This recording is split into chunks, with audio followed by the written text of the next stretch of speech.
स्वागत है आप सभी का हमारे एक और नए वीडियो में। आज के इस वीडियो में हम लोग बात करेंगे कि आप लोग दिल्ली यूनिवर्सिटी किस तरह से बीटेक जो है वो कर सकते हैं। ठीक है, हम लोग देखेंगे कि बिना जेडब्ल्यू मेंस के भी आप जो है दिल्ली यूनिवर्सिटी में बीटेक में एडमिशन ले सकते हैं और काफ़ी अफोर्डेबल रेट में जो है आप बीटेक कर सकते हैं। ठीक है, तो चलिए सबसे पहले दिल्ली यूनिवर्सिटी के बारे में देखते हैं कि यहाँ से बीटेक करने से आपके क्या फ़ायदे हो सकते हैं। ठीक है, तो सबसे पहला जो चीज़ है प्रेस्टीज एंड ब्रांड। ठीक है, ड्यू जो है बहुत ज़्यादा प्रेस्टीजियस कॉलेज है, बहुत ही अच्छा ब्रांड वैल्यू है इसका। ठीक है, एनएफ रैंकिंग का बात किया जाए तो 5th नंबर पे हमेशा नेशनली आपको देखने को मिल जाता है, 4th 5th नंबर पे रहता ही है। ठीक है, और साथ में कैपिटल में है दिल्ली, मतलब जो एक बहुत ही ज़्यादा अच्छा जगह है, वहाँ पे आपको अपॉर्चुनिटीज़ इंटर्नशिप्स देखने को मिल जाता है। ठीक है, गवर्नमेंट फंडेड है, आपका पूरा यूजीसी फंडेड है। ठीक है, तो इसलिए आपको मतलब बहुत ही ज़्यादा अच्छा चीज़ें देखने को मिल जाएगा वहाँ पे, जो कि मतलब आपको नॉर्मल किसी भी अलग इंस्टीट्यूट में देखने को नहीं मिलता है। ठीक है, इसके बाद बात करें कि अगर आपको बीटेक में एडमिशन लेना है ड्यू में, तो आपके पास दो रास्ते हैं। ठीक है, एक तो है आप जेडब्ल्यू मेंस के थ्रू ले सकते हैं, दूसरा है आप सीयूटी यूजी के थ्रू ले सकते हैं। ठीक है, तो दोनों ही रास्ते के बारे में बात करेंगे हम लोग। सबसे पहला जेडब्ल्यू मेंस से आपको फैकल्टी ऑफ टेक्नोलॉजी में एडमिशन मिलेगा। ठीक है, जो कि आपका 2023 में स्टार्ट हुआ था, और आपका जो है यहाँ पे सीयूटी यूजी के थ्रू क्लस्टर इनोवेशन सेंटर में एडमिशन मिलेगा, जो कि आपका बहुत ज़्यादा एफोर्डेबल इंजीनियरिंग ऑप्शन है। ठीक है, और यहाँ पे जेडब्ल्यू मेन जो है थोड़ा सा ईजियर ऑप्शन है, क्योंकि इसमें आपको ज़्यादा रैंक तक भी एडमिशन जो है देखने को मिल जाता है। ठीक है, उसके बाद फैकल्टी ऑफ टेक्नोलॉजी का बात करते हैं कि जेडब्ल्यू से आप किस तरह से एडमिशन ले सकते हैं।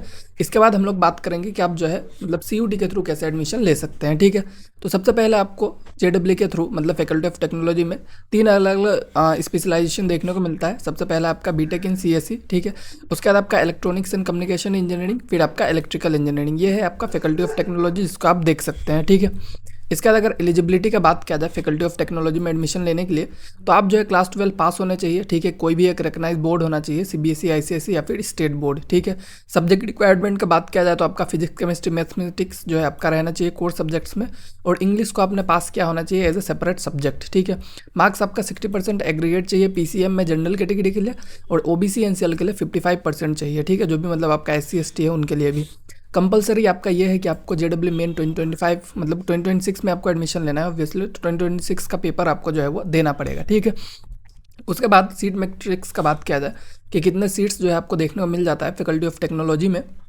तो पर ब्रांच सीट्स आपका 145 है। ठीक है, टोटल 3 ब्रांचेस यानी कि 450 सीट्स आपको इन टोटल देखने को मिल जाता है यहाँ पे फैकल्टी ऑफ टेक्नोलॉजी में अप्रोक्सीमेटली। ठीक है, उसके बाद कट ऑफ रैंक का बात किया जाए कि आपको कितना रैंक्स तक जेडब्ल्यू का हिसाब से आपको एडमिशन यहाँ पे देखने को मिल जाएगा। ठीक है, तो रैंक जो है आपका काउंसलिंग राउंड के बेसिस पे चेंज हो सकता है। ठीक है, टोटल 8 राउंड्स जो हुआ था 2024 में, मतलब बहुत बार आपका एडमिशन प्रोसेस हुआ। ठीक है, तो सीएससी का जो कट ऑफ रैंक था वो 77,000 आसपास था। ठीक है, ईसीई का 1,20,000 और इलेक्ट्रिकल का आपका 1,30,000 के आसपास था। मतलब कि अगर आप 1 लाख के आसपास रैंक लाते हैं तो आपका इन दोनों ब्रांच में हो जाएगा, और 80,000 के अंदर आपका सीएससी में होने का भी बहुत अच्छा चांसेस जो है रहता है। बट इस चीज़ को आप कंसिडर कीजिए कि 2026 में इसमें कंपटीशन बहुत ज़्यादा रहेगा, क्योंकि जो आपका ये न्यू खुला है। ठीक है, इसके वजह से इसमें बहुत सारे लोगों के बारे में पता ही नहीं है इसको, इसलिए बहुत लोग अप्लाई भी नहीं करते हैं।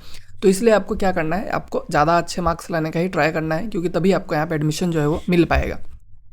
फी स्ट्रक्चर का बात किया जाए पर ईयर, ठीक है, थोड़ा सा मतलब आपको महंगा देखने को मिलता है। ये ऑफिशियल ड्यू के वेबसाइट पे ये पब्लिश्ड है। ठीक है, ट्यूशन फी आपका 1,17,000 है। उसके बाद और भी अलग अलग फीस है, जिसको आप देख सकते हैं किस किस नाम से आपसे फीस लिया जा रहा है। टोटल मिला के आपका फर्स्ट ईयर का फीस 2,35,000 के आसपास आ जाता है। उसके बाद आपको मतलब और भी बहुत कुछ नेक्स्ट ईयर से मोस्ट प्रोबेबली आपका जो अकल बस ट्यूशन फ़ी जो है वही लिया जाएगा। उसके हिसाब से मतलब आप देख लीजिए कितना आपका फ़ीस बनता है टोटल 4 ईयर का। बट फीस को देख के आप मत घबराइए, क्योंकि इसमें आपका फ़ी वेवर का ऑप्शन भी देखने को मिल जाता है।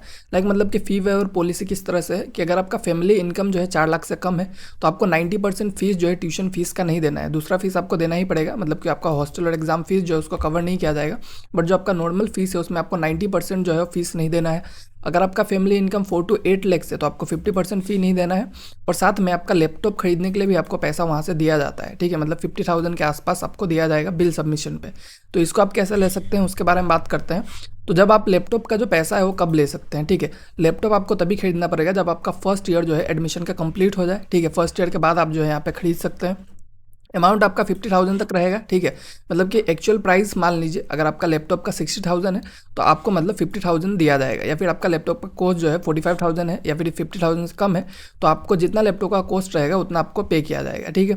तो मतलब कि जो भी अमाउंट कम रहेगा वो आपको दे दिया जाएगा, बट 50,000 से ज़्यादा आपको नहीं मिलने वाला है, ठीक है।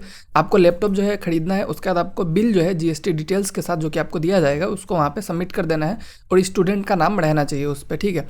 और इसको आपको मतलब जो फाइनल एडमिशन राउंड होगा आपका फर्स्ट ईयर के बाद, उसके बाद ही आपको 30 डेज़ के अंदर सबमिट करना है। और बस आप लैपटॉप्स पे और मतलब ये एलिजिबल है, आप टैबलेट या फिर फ़ोन लेंगे तो उसके लिए ये एलिजिबल नहीं है, ठीक है।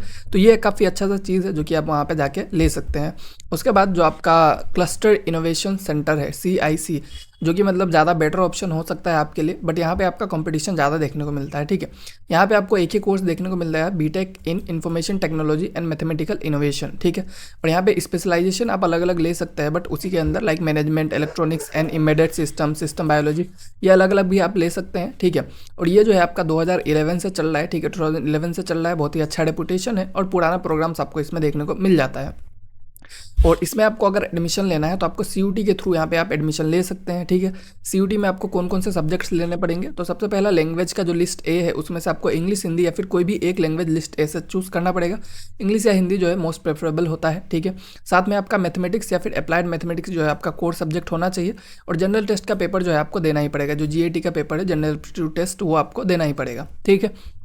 उसके बाद आपका बात किया जाए एलिजिबिलिटी का, तो आप 12 पास होने चाहिए, CUT का वैलिड स्कोर कार्ड होना चाहिए, फिजिक्स केमिस्ट्री मैथ्स जो है आपका रहना चाहिए, इंग्लिश पास आप होने चाहिए, और बस सीट्स यहाँ पे 50 ही देखने को मिलता है। ये सबसे मतलब आपको ड्रॉबैक देखने को मिल सकता है कि जो CIC है उसके पास बहुत ही कम सीट्स है, 50 सीट्स है, तो कंपटीशन उसके हिसाब से बहुत ज़्यादा देखने को मिल जाता है आपको, ठीक है।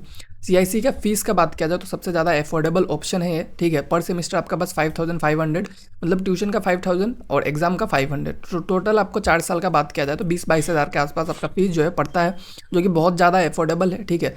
इसलिए यहाँ पे आपको और भी ज़्यादा कंपटीशन देखने को मिलता है क्योंकि फ़ीस आपको कम देना है। और उसके बाद अगर बात किया जाए कोई कंपटीशन एक देखते हैं हम लोग, ठीक है। तो फैकल्टी ऑफ टेक्नोलॉजी में आपको क्या है कि JEE मेंस के थ्रू जाना मिलेगा, और CIC में CUT UG के थ्रू, ठीक है। फीस का बात किया जाए यहाँ पे 5 लाख के आसपास आपको देखने को मिलता है, और सीट्स आपको 450 दिखता है, और ये ईजियर है, ठीक है, क्योंकि आपको ज़्यादा JEE रैंक तक भी यहाँ पे एडमिशन मिल जाता है।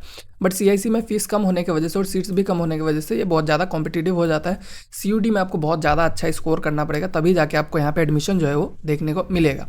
उसके बाद रजिस्ट्रेशन का बात किया जाए, एडमिशन लेना है तो आपको सबसे पहले JEE मेंस पे अपेयर करना पड़ेगा, ठीक है, 2026, ठीक है।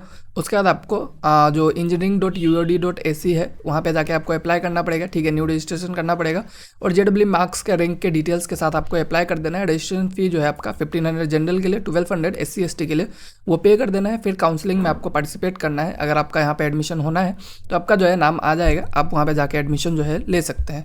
अगर बात किया जाए CIC में, ठीक है, CUT के थ्रू आप किस तरह से एडमिशन ले सकते हैं, तो सबसे पहले आपको CUT UG एग्जाम देना पड़ेगा, फिर आपका जो एडमिशन पोर्टल वहाँ पे जाना पड़ेगा, रिजल्ट्स आने के बाद फिर CSAS जो है आपका कॉमन सीट एलोकेशन सिस्टम, वहाँ पे आपको अप्लाई करना है, रजिस्टर करना है। फिर आपको चॉइस फिलिंग में CIC प्लस बीटेक जो है IT एंड मैथ्स इनोवेशन उसको चूज़ कर लेना है, डॉक्यूमेंट्स वगैरह अपलोड करके।